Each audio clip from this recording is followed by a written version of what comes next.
मैं कहता हूं मेरा जो जनप्रतिनिधि भी यहाँ का है ना, उसमें विजन की कमी है जी। ये है। तो आप ये जब, अरे भाई आप जनप्रतिनिधि हो, कोई भी आदमी बनेगा, उसका विजन होना चाहिए। छोटी छोटी चीज को भी देखे। मेरे अच्छा पानी की बात है, हतराई तराई बच रही है पानी की, कहते हैं जी हम भाखड़ा का पानी ले आएंगे, ये ले आएंगे, आप घोषणाएं करते हो, ये करते हो। अरे कुछ ला के दो ना, कुछ करके दो। 10 साल का टेंडर बहुत बड़ा है। अच्छा आज घोषणाएं करते हो, अब पौने 10 साल हो गए, आपको 1.5 महीने का टाइम और है, आप क्या कर लोगे पूरा उसमें? घोषणा करोगे, वो फाइल तो आगे से आगे भी नहीं जानी। क्या आज की घोषणाएं, आज के काम, मैं सोचता हूं चाहे मुख्यमंत्री जी करे चाहे और करे, उसका कोई वैल्यू नहीं है। अच्छा, एक हल्के में चर्चा ये है कि पार्टी एक तरफ से सर्वे करवाने जा रही है, कुछ लोगों के बीच में ये चर्चा है कि टिकट उसको मिलेगी जो हुड्डा साहब के लॉयल रहेंगे। अब पार्टी की हवा बनी है, बहुत लोग इधर उधर की पार्टियों सारे यहाँ पूरा जमावड़ा हो गया है। कोई 1 साल से, कोई 6 महीने से, कोई 2 साल से है। जब से मतलब कि हवा चलनी हुई है हुड्डा साहब की हरियाणा के अंदर और कांग्रेस पार्टी की, तो बहुत लोग आगे जी। तो हर आदमी उनमें से एमएलए बनना चाहता है। और मुझे इसमें भी शक है कि जब उन लोगों को टिकट तो एक नहीं मिलनी है जी।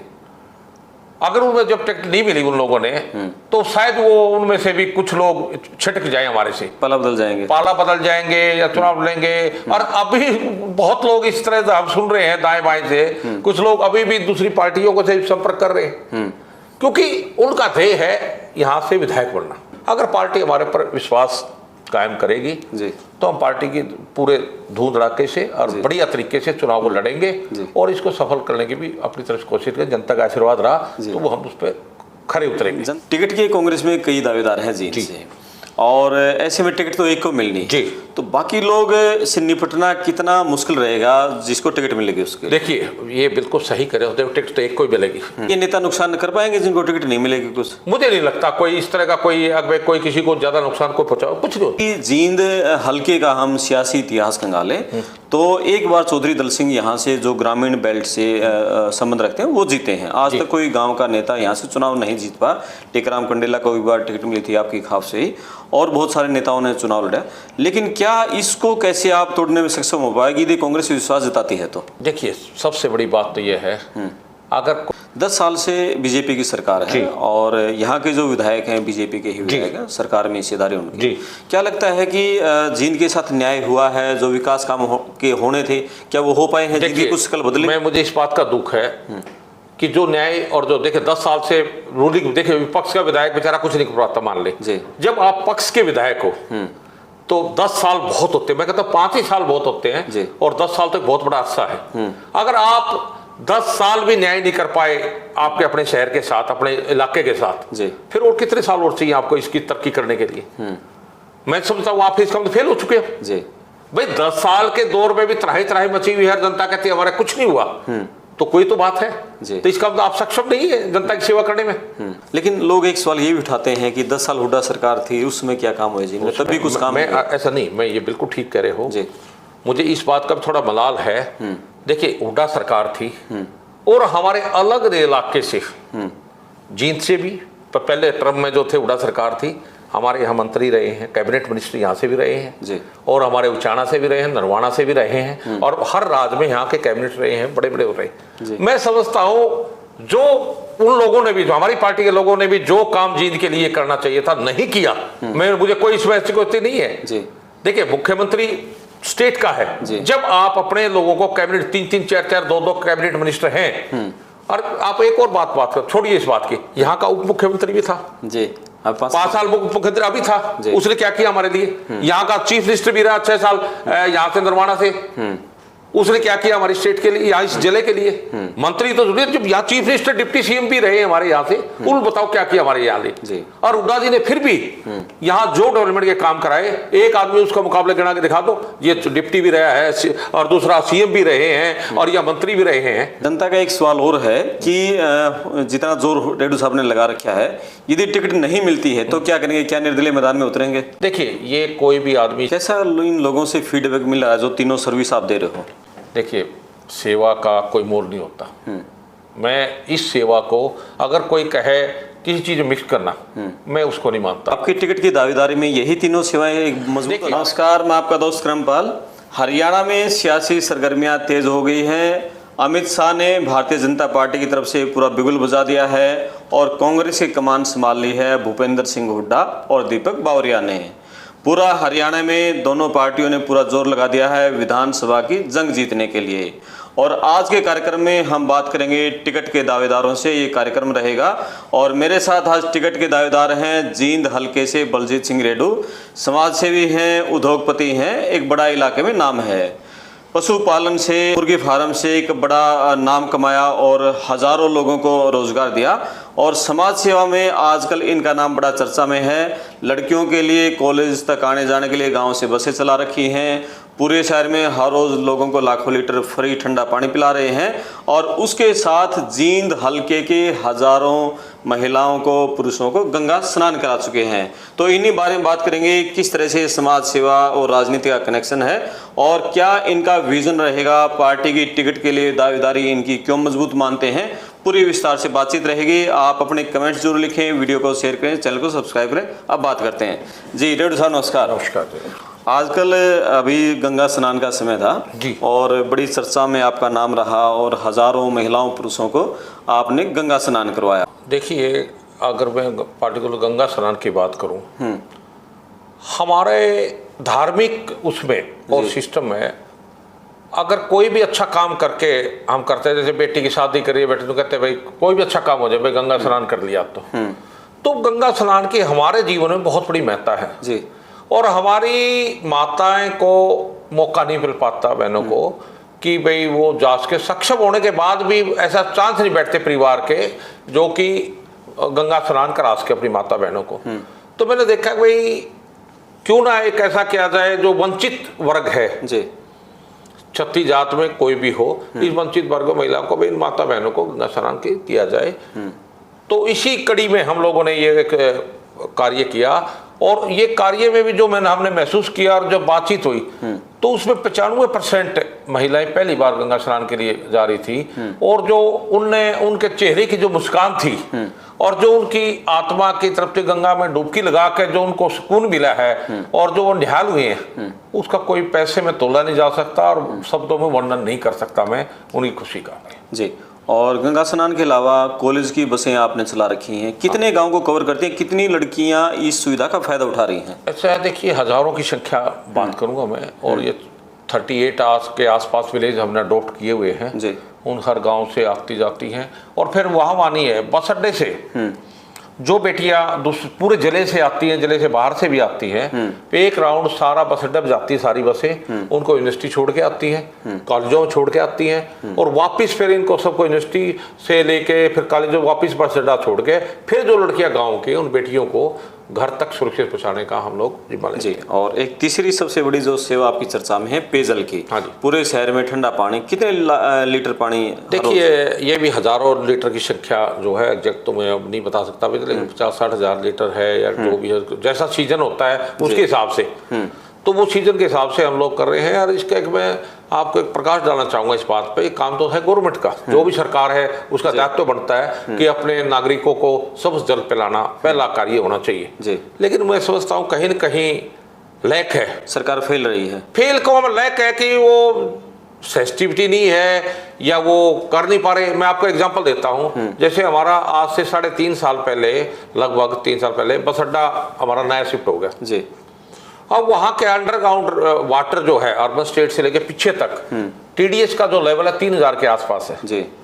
वो तो ये समझिए अगर 10 दिन पानी, उस पानी को कोई बंदा वैसे पी लेना वैसे मर जाए, बिल्कुल इतने TDS का, इतना हाई TDS का मर जाए। तो वहाँ पानी का कोई जब देखा कि एक 20 रुपए की बोतल 100 रुपए बिकनी शुरू हो गई और तराही मच गई, तो हमारे को भी फिर देखा, हमारे में कुछ आप जैसे लोगों ने हमें कहा कि यार कुछ देखो इसका, तो हमारे को भी एक थोड़ा सा वो आके भी यार हमें भी कुछ करना चाहिए, इस इलाके के हैं, यहाँ भी हम कारोबार करते हैं और लोग सेवा में करना।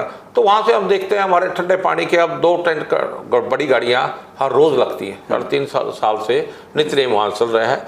अगर आज वहाँ पानी ना हो तो मैं कहता हूँ वहाँ बस अड्डे का भी शायद कोई औचित्य ना रहे, ये हालत है बिल्कुल। तो इसे कर रहे हैं, तो यहाँ भी है, फिर कॉलोनी है, जैसे यहाँ की 12-15 कॉलोनियाँ हैं, राम कॉलोनी है, विजयनगर है, ये जितनी और दूसरी कॉलोनियाँ साथ लगती हुई हैं, ये चावरी कॉलोनी है दूसरी, ये जितनी भी पूरी रेलवे लाइन तक, सफीदो रोड से रेलवे लाइन तक जितनी कॉलोनियाँ हैं, वहाँ भी यही हाल है पानी का, कोई व्यवस्था नहीं है। बिल्कुल। तो वहाँ भी 2-3 गाड़ियाँ रोज जाती हैं अंदर शहर उसमें, तो उन लोगों के लिए, और वहाँ मैक्सिमम जो है ना गरीब लोग रहते हैं। सबसे बड़ी बात क्या है, जरूरतमंद गरीब लोग रहते हैं जो कि खरीद के भी पानी नहीं पी सकते। कैसा इन लोगों से फीडबैक मिल रहा है जो तीनों सर्विस आप दे रहे हो? देखिए, सेवा का कोई मोल नहीं होता। मैं इस सेवा को, अगर कोई कहे किसी चीज में मिक्स करना, मैं उसको नहीं मानता। ये सेवा है, जनता की सेवा है। और मैं तो कहता हूं, कोई भी जनप्रतिनिधि करना चाहता है, एक मापदंड तय होने चाहिए कि भाई आप जनता की नजरों में चुनाव लड़ने की अगर इच्छा रखते हो, पहले अपने आप को जनता की सेवा में दिखाओ। जनता आपको परखेगी, जांचेगी, उसके बाद आप को अगर वो एक्सेप्ट करते हैं, अगर हाँ ठीक हो, तो वो आपने मैदान में आना चाहिए। आपकी टिकट की दावेदारी में यही तीनों सेवाएं एक मजबूत आधार बनी हैं। मैंने क्या कहा, मैं फिर वही कह रहा हूँ, सेवाएं तो हम लोग कर ही रहे हैं और करते भी रहेंगे। परमात्मा का आशीर्वाद हमारे ऊपर है और परमात्मा का आशीर्वाद बना रहे, लोगों की नजरें ठंडी रहे, तो हम लोग ये काम तो भगवान करवाए तो हम लोग जारी रखेंगे। देखो, करवाने वाला तो परमात्मा है जी, हम तो एक माध्यम है। अच्छा, एक हल्के में चर्चा ये है कि पार्टी एक तरफ से सर्वे करवाने जा रही है, कुछ लोगों के बीच में ये भी चर्चा है कि टिकट उसको मिलेगी जो हुड्डा साहब के लॉयल रहेंगे। तो लॉयल लोगों में भी आपका भी नाम है। देखिए, मैं ये कहता हूँ, बिल्कुल सही कह रहे हो आप। जहाँ तक लॉयल्टी की बात है, हुड्डा साहब के प्रति लॉयल्टी और कांग्रेस के प्रति लॉयल्टी, और लंबे समय से जी, देखिए अब पार्टी की हवा बनी है, बहुत लोग इधर उधर की पार्टियों सारे यहाँ पूरा जमावड़ा हो गया है। कोई 1 साल से, कोई 6 महीने से, कोई 2 साल से है। जब से मतलब हवा चलनी हुई है हुड्डा साहब की हरियाणा के अंदर और कांग्रेस पार्टी की, तो बहुत लोग आ गए जी। तो हर आदमी उनमें से एमएलए बनना चाहता है। और मुझे इसमें भी शक है कि जब उन लोगों को टिकट तो एक नहीं मिलनी है जी, अगर उनमें जब टिकट नहीं मिली उन लोगों ने, तो शायद वो उनमें से भी कुछ लोग छिटक जाए, हमारे से पाला बदल जाएंगे या चुनाव लेंगे। और अभी बहुत लोग इस तरह से हम सुन रहे हैं दाएं बाएं से, कुछ लोग अभी भी दूसरी पार्टियों को से संपर्क कर रहे हैं, क्योंकि उनका ध्येय है यहाँ से विधायक बनना। कांग्रेस से नहीं मिली तो दूसरी जगह से ले, हाँ, मतलब ऐसा कुछ है लोगों का, हम देख रहे हैं। लेकिन हमें कोई दिक्कत, देखो जी, हमने तो राजनीति कांग्रेस से शुरू की थी जी। ये आज 12-15 साल से हम हुड्डा साहब के साथ है, कांग्रेस के साथ है ना, हम कभी किसी पार्टी में गए ना, और आज भी है।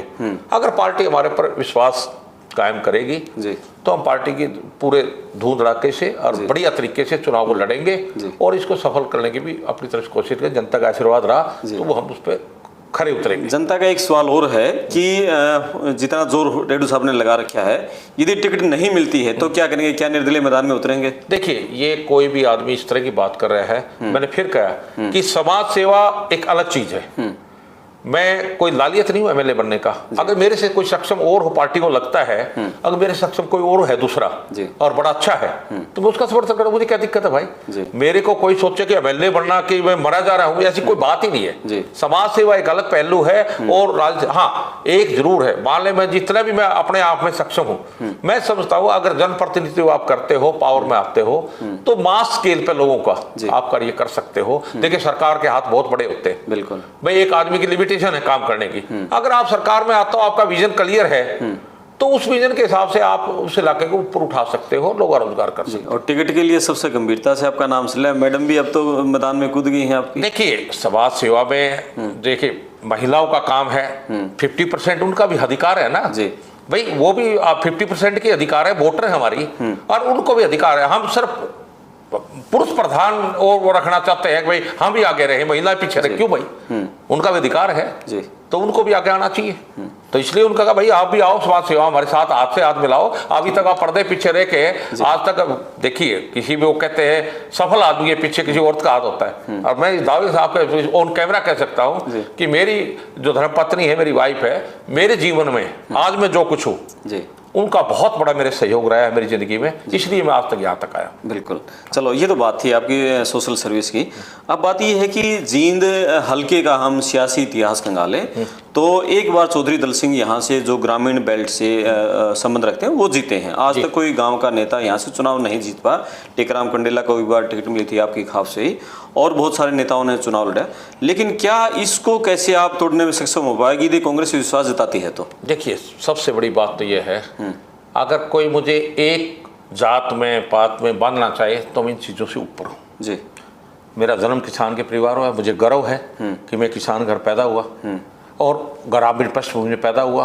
और आज जो हम लोगों ने बिजनेस भी किया है, आज से लगातार 15-20 साल से हम लोग इनसे जुड़े हुए हैं शहर से जी। और एक क्रेडी वाले खोखे वाले से लेके और यहाँ बड़े से बड़े व्यापारी के साथ, बड़े से बड़े व्यापारी के साथ हमारे हर रोज सैकड़ों आदमी के साथ डेली हमारा लेना देना काम चलता है। कहीं ले रहे हैं, कुछ दे रहे हैं, व्यापार। भाई एक परिभाषा आप किसी जाति विशेष से मत बांधो। अगर आप कहते हो व्यापारी वर्ग है, मैं भी कहता हूँ यहाँ जींद के जो व्यापारी है वहाँ मेरा भी कई नंबर है। बिल्कुल। तो और शहर की बात करते हो, शहरी और ग्रामीण। भाई मैं ग्रामीण पृष्ठभूमि हुआ, 40 साल से मैं शहर में भी रह रहा हूँ। मेरा सन 80 में भी यहाँ गया था, 6ठी क्लास में भी यहाँ मैं एसडी स्कूल में पढ़ता था, जब भी यहाँ हॉस्टल में रहता था, और 80 से तो हम परमानेंट यहाँ शहर में भी रह रहे हैं। तो ऑल इन वन, आप ग्रामीण बात करिए, शहरी बात करिए, सारे समावेश सब कुछ। मुझे गांव के भाइयों की भी प्रॉब्लम का पता है, मुझे शहर के व्यापारी का भी पता है कि व्यापार मैं भी करता हूं, मुझे पता है, मुझे गरीब मजदूर का भी पता है। ऐसा नहीं है मैं अनभिज्ञ नहीं हूं, 36 जात के हर वर्ग की हर समस्या का से अवगत हूं और मैं उसमें निकला हुआ हूं। लेकिन जब भी कोई चुनाव आता है हम देखते हैं कि जैसे ही गांव की से निकलकर शहर में जब काउंटिंग शुरू होती है तुरंत एकदम माहौल पड़ जाता है। पिछले आप कितने चुनाव देख लो। देखिए, ये एक कुछ लोगों ने मानसिकता का ऐसा किया, तो उस मानसिकता का जो किया कि ऐसा ये हो जाएगा वो, लेकिन मैं वो कह रहा हूं कि उस पृष्ठभूमि से मैं बिल्कुल डिफरेंट हूं। ओके। मैं शहरी भी हूं, ग्रामीण भी हूं, ऑल इन वन आप कह सकते हो। ठीक है। मुझे समर्थन में सेवा, आज इतनी बड़ी सेवा जो है शहर की भी तो कर ही रहा हूँ। बिल्कुल। चलो, ये तो सेवा आप कर रहे हैं। अब सपोज करो यदि पार्टी टिकट देती है, आपको यहाँ का प्रतिनिधित्व करने का मौका मिलता है, हाइपोथेटिकल बात है, क्या विजन आपके पास है इस इलाके के, पिछड़े इलाके के विकास के लिए? देखिए, अगर मुझे पार्टी मेरे विश्वास व्यक्त करती है, सबसे बड़ी बात क्या है, मैं जींद जिले की बात करूंगा क्योंकि मैं बड़ी हरियाणा की बात अभी नहीं करूंगा, मैं बात करूंगा जींद जिले की। देखिए, आज हम सेंट्रल हरियाणा में बैठे हुए हैं और आज हम लोग, मैं कहता हूं जो सराउंडिंग के जिले हैं उनसे हम पिछड़े हुए आज भी, और हमारे यहाँ से प्रतिभाओं का जो है ना प्लान यहाँ से होता रहा। हमारे जो पढ़े लिखे बच्चे हैं, कोई गुड़गांव जा बैठ गया, कोई और जगह चला गया, क्यों? यहाँ रोजगार की कमी थी। ऐसा नहीं है कि यहाँ प्रतिभाएं नहीं थी, बहुत प्रतिभाएं पैदा हुई है इस इलाके में, और कई है लेकिन कुछ देश में चले गए, कुछ विदेश में भी चले गए, क्योंकि यहाँ मौके नहीं थे। तो मेरा पहला विजन है कि देखिए, सबसे बढ़िया जगह मैं कहता हूँ इंडस्ट्रियलाइजेशन की, एग्रीकल्चर प्रोसेसिंग की सबसे बढ़िया जींद जगह। अगर मैं कहता हूँ जींद जिला अगर प्रोस्पेरस होता है या उद्योग लगते हैं, और एक छोटी और बात करता हूँ, अगर हम लोग इस सेंट्रल हरियाणा के अंदर अपनी राजधानी बनाते हैं, आज तक भी हम भाड़े बैठे हुआ और हम अपना हाईकोर्ट अलग बनाते हैं, अगर राजधानी बनाते हैं तो हजारों करोड़ रुपए की इन्वेस्टमेंट होती है और जो इन्वेस्टमेंट आएगी फिर इंडस्ट्रियलाइजेशन होगा। कि बंसीलाल सरकार की इसमें चला भी था किस तरह? मैं वही कर, यही तो एक विचार रख के चुप हो जाते हैं। कुछ कहते नहीं जी हमारा अधिकार कम हो जाएगा चंडीगढ़ पे। चंडीगढ़ है हमारी क्या, वो तो यूटी है, हम वहां किराएदार हैं, ये बात ध्यान रखना। ठीक है, आप अपना और अपना हिस्सा बरकरार रखिए, अपना दावा बरकरार रखिए, आप वहां रखिए ना, कोई बात नहीं है भाई, अपना दावा रखिए, कुछ और खोल दीजिए, बच्चों के एजुकेशन के खोलिए, वहां आपके सेट है वह करिए। एक तो क्या है, हरियाणवी आज तक ने ये नहीं पता कि राजधानी का असली मजा क्या है। अरे चंडीगढ़ जाते तो हम घबरा जाते हैं, ना हमारी कल्चर मिलती, ना हमारी भाषा मिलती, ना हमारा खान पान मिलता, कुछ भी नहीं मिलता।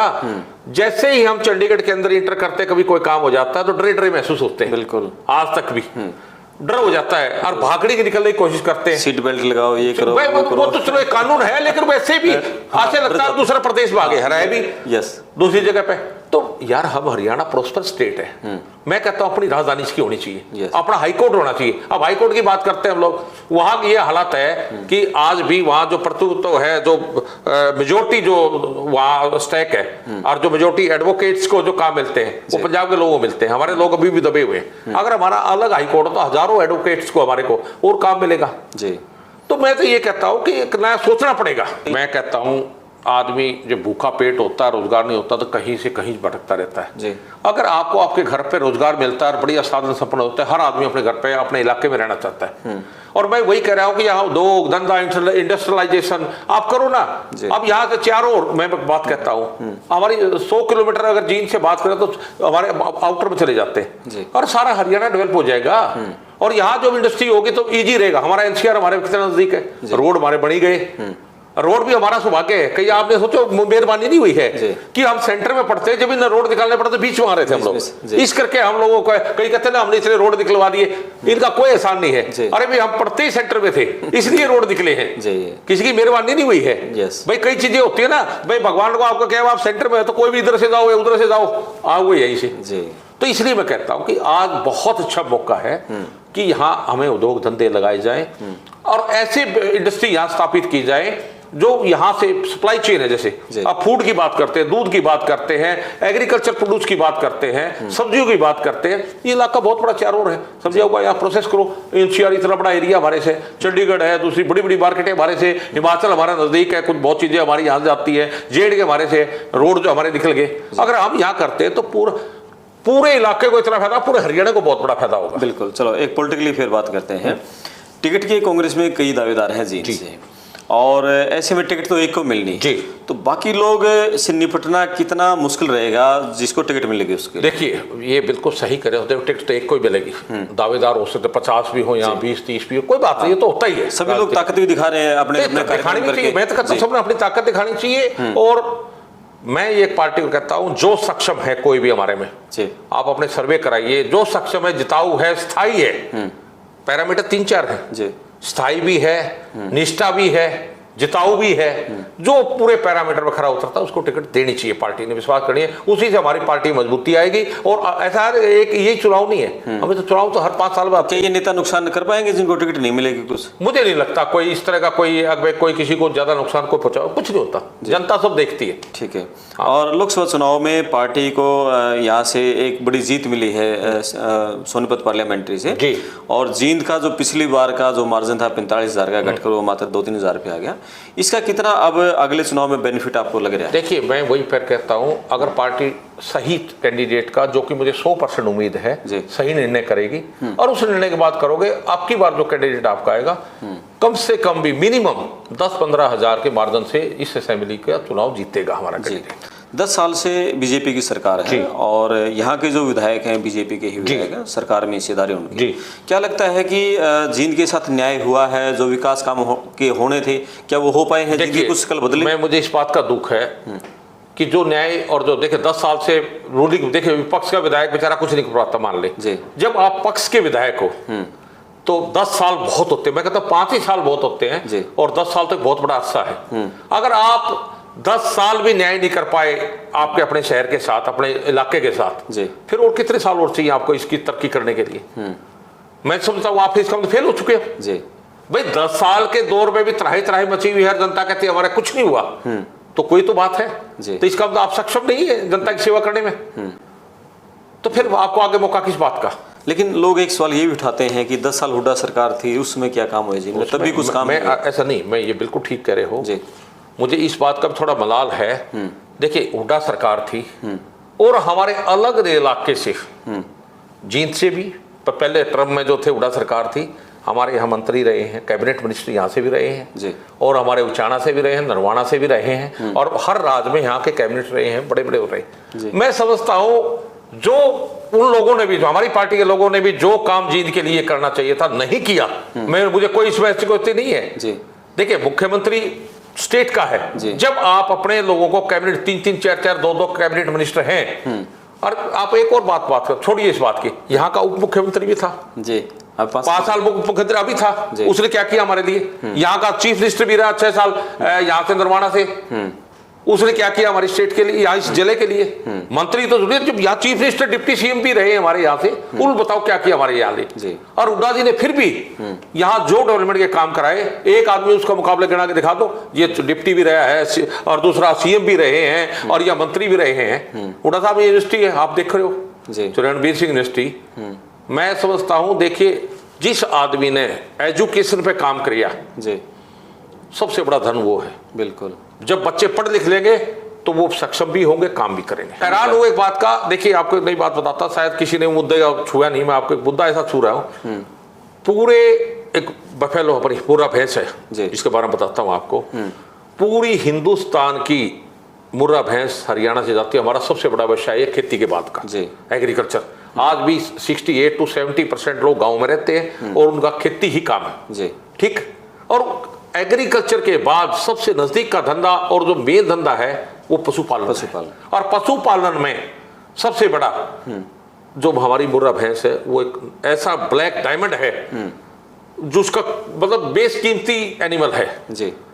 उसके लिए और सबसे बड़ी खुशी की बात आपको नहीं होता, जींद जिला में सबसे ज्यादा नंबर से पूरे हिंदुस्तान में मुर्रा बफेलो का सबसे बड़ा हब है जींद जिला। जींद जिला बिल्कुल, यहाँ से इतना एक्सपोर्ट, इकोनॉमी मतलब हमारी बेस इकोनॉमी जो किसान की है ना वो भैंस के साथ चली हुई है। बिल्कुल, चलो उससे विस्तार से एक और बताऊंगा जो मेन पॉइंट रह गया। हुड्डा साहब ने अपने राज में यहाँ एक पॉलीक्लिनिक बनाया कि भाई यहाँ पॉलीक्लिनिक सुविधा रोड पर ज्यादा देखो, बिल्डिंग बड़ी बड़ी है बैठी।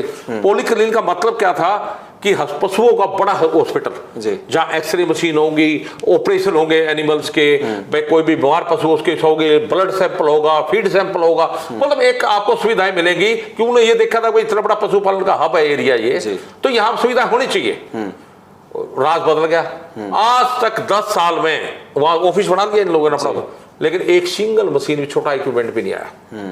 ये विजन की कमी है। मैं कहता हूं मेरा जो जनप्रतिनिधि भी यहाँ का है ना उसमें विजन की कमी है जी। ये है तो आप ये जब, अरे भाई आप जनप्रतिनिधि हो, कोई भी आदमी बनेगा उसका विजन होना चाहिए। छोटी छोटी चीज को भी देखे।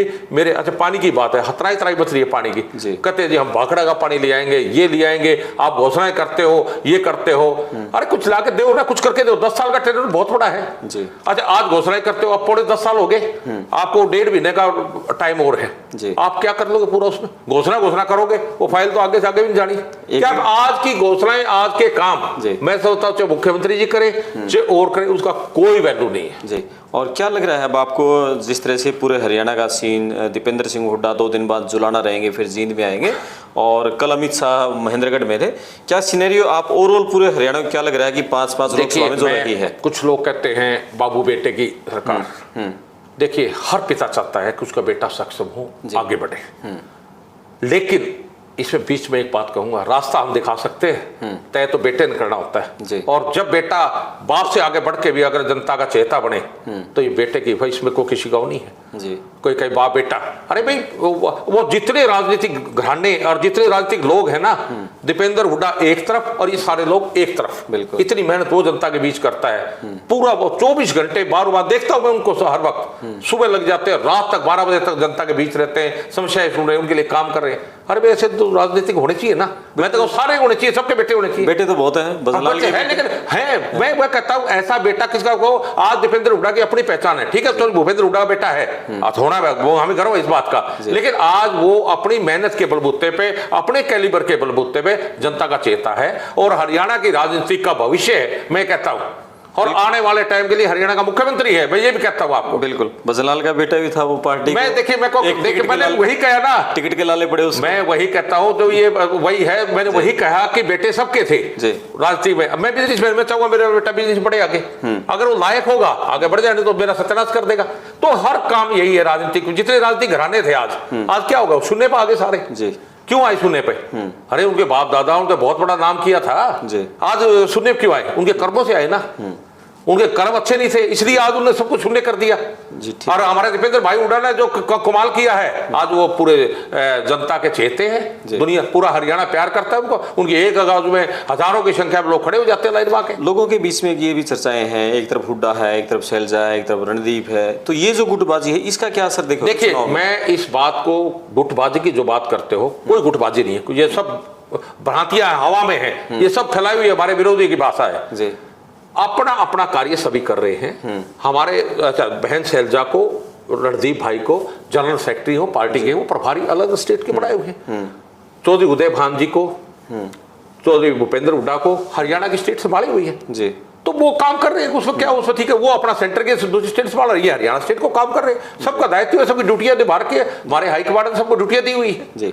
तो ऐसा कुछ भी नहीं है। और चुनाव से इससे पहले ही जो जातीय जो खेल है वो शुरू हो गया है। अमित शाह ने कल जो बीसी सम्मेलन में जो बीसी के बारे में बात कही कि वो बीसी वोट बैंक पे उनकी पूरी नजर रहेगी, ये जो खेल शुरू हुआ है इसके ऊपर क्या कहेंगे? मैं ये कहता हूँ, ये बीसी कैटेगरी क्या कांग्रेस के साथ आ पाएगी जिस तरह से उन्होंने दावा किया? मैं ग्रामीण पृष्ठभूमि से रहा हूँ, हम सदियों से 36 जात एक दूसरे के सहयोग से पूरे गांव के अंदर, शहर के अंदर आगे बढ़े हैं। चाहे वो व्यापारी हो, व्यापारी को एक जाति का भरोसा नहीं रहता ना, सब जाति के लोग आते हैं। गांव देहात में भी हर का एक दैत्य था, एक एक की अपनी अपनी ड्यूटियां थी, तू ये काम कर, मैं ये करता, वो करता, एक दूसरे के पूरक थे। कभी कोई द्वेष नहीं था, सबका ब्याह शादी में आना, माने जीने में आना, सबका सहयोग था।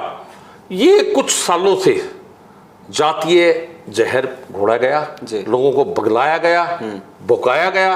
वो कुछ टाइम के लिए वो कामयाब हुए, लेकिन अब वो जनता समझ चुकी है कि तुम्हें जनता को ठगा गया इस नाम पे। अब जनता किसी के बकाव में नहीं आएगी। बीजेपी वाले कहते हैं कि हुड्डा साहब ने जाटों को वरीयता दी, कांग्रेस वाले कहते हैं कि बीजेपी ने जाटों की राजनीति की। हुड्डा साहब पे कोई ये ब्लेम लगा के जाटों का बात करें, देखिए ये बिल्कुल निराधार है। उनके राज में आप अगर आप देखोगे जो की पोस्ट थी, चेयरमैन लगाओगे, मंत्री लगाओगे, तो सारे तो हर जाति के थे भाई जी। सबके प्रोपोर्शनल वेट, सबको उनको सबको अपना अपना हिस्सा मिला हुआ था। और जो उनके कल्याणकारी काम किए वो तो एक भी नहीं कर रही है, सब जुमले मारते, जुमले की सरकार है ये, सब जुमले लगाते रहते हैं। ओके, कांग्रेस ने एक ये कहा है कि जिनको टिकट चाहिए वो उनको एक फार्म भरवा रही है। हाँ ठीक है, फार्म भरवाए जा रहे हैं, पता लग जाए हमारे कितने लोग आ रहे हैं जी। फार्म भर चुके हैं? नहीं, ऐसा है, देखिए फार्म भरना, ये करना, वो बात की बात, अभी तो टाइम है जी। तो कोई मैंने आप 30 जुलाई तक का मैं ये बता रहा हूँ आपको, मेरी बात फिर समझिए। हाँ, मैंने कहा अगर मेरे को पार्टी सक्षम समझेगी जी तो मैं को बहुत मना नहीं जा रहा, लालच में नहीं हो कि मुझे हाई में एमएलए बनना है, ठीक है। मैं कहता हूं मेरे से अगर कोई सक्षम और भाई हो, पार्टी उसको भी अपना कैंडिडेट बना सकती है, मुझे कोई दिक्कत नहीं। आखिरी सवाल, आपकी टिकट पर मजबूत दावेदारी, क्या 4-5 पॉइंट आप बताओगे कि इनके चलते मैं टिकट पर मजबूत दावा मेरा? देखिए, 2 बातें होती है, मैंने फिर कहा जी।